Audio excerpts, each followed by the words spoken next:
आप अभी सुन रहे हैं धड़कन साहिल को। हाँ हाँ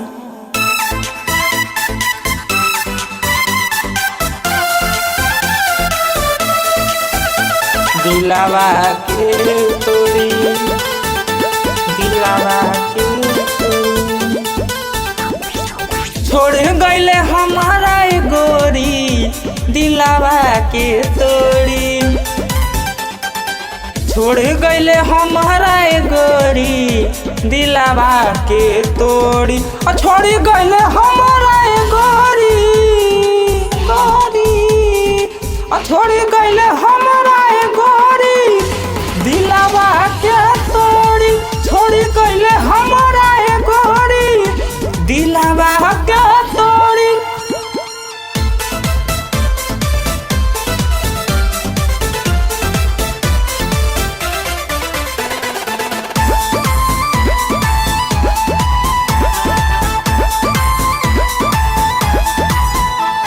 केतनो समझाई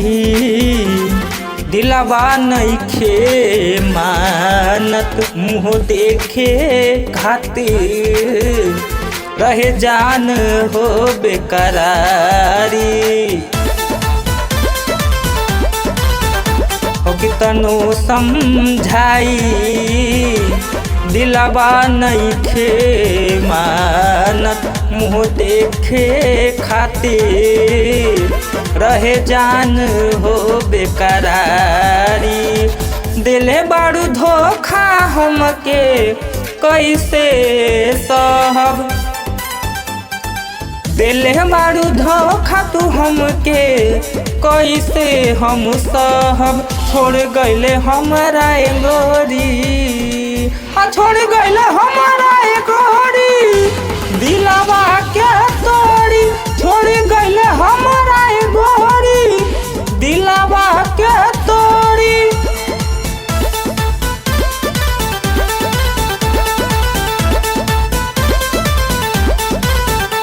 धड़कन साहिल से नाता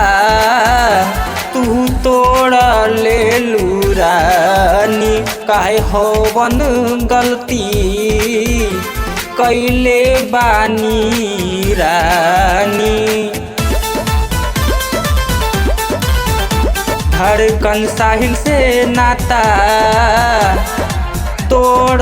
ले लूरानी काहे कौन गलती कैले बानी हो रानी गरदा उड़ा के हमके छोड़लू बीच धार में